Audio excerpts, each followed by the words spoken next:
Welcome back to Couple of Lawyers, Arguments and Thought. Today we're taking you inside one of India's courtroom spectacles, where ancient herbal medicines met modern pandemic promises, and the Supreme Court decided to play referee.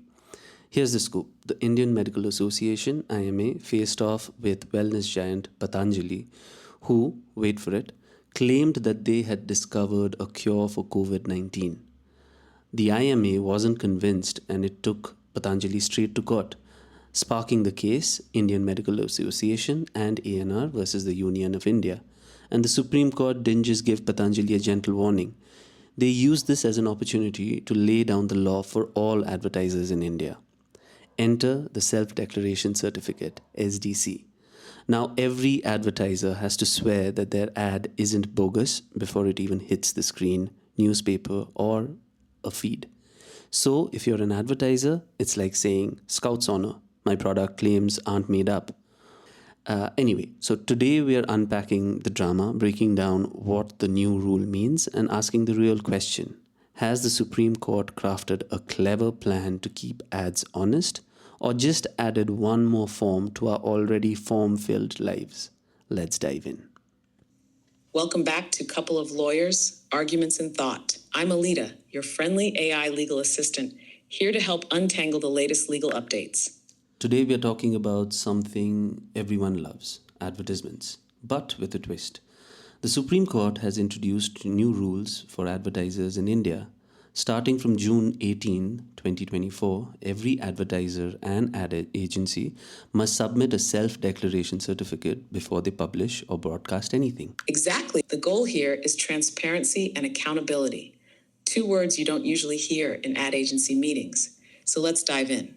This new self-declaration certificate, or SDC, isn't just paperwork. It's a formal declaration that the ad isn't misleading and that it meets certain standards. Right, so the SDC is essentially something that certifies that the advertisement is not misleading and that it follows relevant regulatory guidelines. Advertisers need to confirm that their ads meet standards set by rules like Rule 7 of the Cable Television Networks Rules, 1994, and the Press Council of India's norms of journalistic conduct. So basically, they're saying, hey, this ad isn't a bunch of nonsense. It's like a no-nonsense certificate for ads. And to make it official, these certifications have to be submitted online before the ad can go live. Exactly. Think of it like a pre-flight safety check, but for ads. And to make it official, these certifications have to be submitted online before the ad can go live. Sounds straightforward, but I bet it adds some extra work for advertisers, right? I mean, we're talking about an extra step that could slow down their ad campaigns. Oh, absolutely. For TV and radio ads, the SDC has to go through the Ministry of Information and Broadcasting's Broadcast Seva portal. And for print or digital ad, it goes through the Press Council of India's portal. It's like a digital pit stop before the ad hits the public. A digital pit stop. Love that. If an advertiser skips this step, what happens? Do they just get a slap on the wrist? Or are we talking serious consequences here? Well, skipping it isn't an option unless they're up for some serious consequences. Advertisers are now obligated to provide proof of uploading the SDC to their broadcaster or publisher. If there's no SDC, the ad simply won't make it to air or print. So the SDC is basically a ticket to play. It's a way of making sure advertisers are accountable for what they're putting out there. And honestly, we could all use a little less nonsense in ads, right? Remember those guaranteed six-pack abs and 6 minutes infomercials? Exactly. It's a way to keep advertisers directly accountable for what they're publishing out there. They can't just toss an ad into the wild without confirming it follows the rules. Exactly. And honestly, it's about time. This is a big win for consumer protection and transparency. Plus, with this SDC requirement, it'll be harder for ads to sneak in those too good to be true claims. So maybe fewer miracle cures and more, actual honesty. Yeah, those ads were the classics, but now anything even close to misleading has to pass through the SDC's filter. It's a step forward for consumer protection and transparency. Totally. But I'm guessing it's not all smooth sailing for advertisers, right? Adding an SDC sounds like a compliance headache. Are there any challenges popping up with this? Absolutely. While the self declaration process promotes responsibility, it also means extra compliance steps. Every ad campaign now has to factor in this additional layer of bureaucracy. For an industry that's built on tight deadlines, this could really slow things down. So we're talking a little less move fast and break things, and a bit more submit the paperwork and wait patiently. Not quite as catchy for ad agencies. But seriously, I can see how this could throw a wrench into those quick, reactive campaigns. If the SDC takes time to process, the perfect moment for an ad might pass before it even gets approved. Exactly. Some industry insiders are worried about the potential delays and logistical challenges. Imagine trying to run a quick reactive campaign, but the time the SDC is processed, the moment might have just passed. Right. And I heard some people are saying that not every ad should need an SDC. I mean, does a simple ad for, let's say, toothpaste really need the same level of scrutiny as, say, a health supplement ad? Precisely. There's been talk that a more nuanced approach might be better, where only certain types of ads, especially those with claims that could impact health or finances, require the SDC. Makes sense. Let's save the heavy compliance for the heavy claims, right? And honestly, it sounds like a good balance between protecting consumers and not bogging down every single ad with extra steps. Because I think we're all okay if a laundry detergent ad doesn't need an entire review board.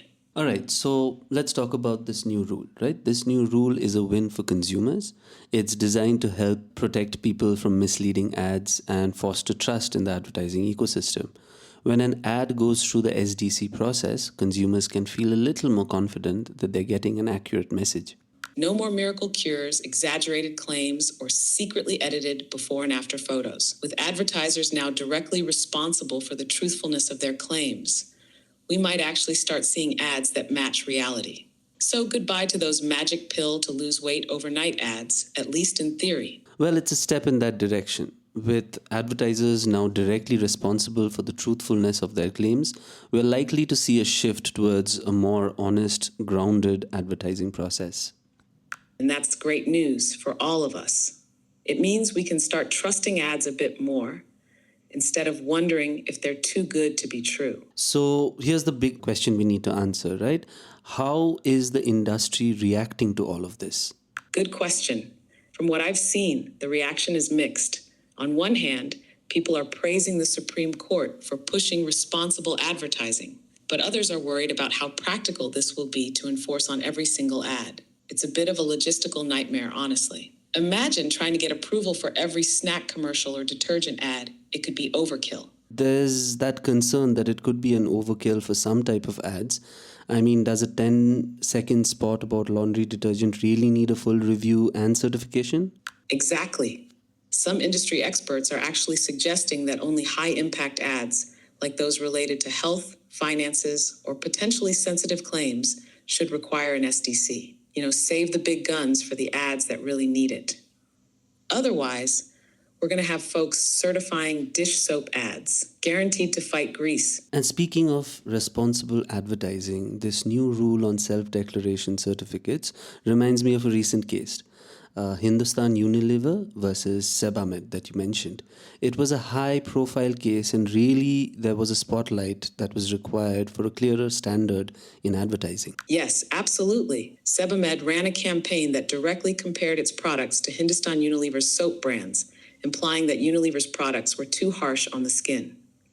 Hindustan Unilever argued that the campaign was misleading and hurt their reputation. The Delhi High Court ended up siding with Hindustan Unilever and directed Sebamed to pull certain ads. This case really shows why the Supreme Court's self-declaration certificate rule could be a game changer, especially for ads making bold or comparative claims. Absolutely. With the new SDC requirements, advertisers will have to back up those comparisons with clear evidence before publishing.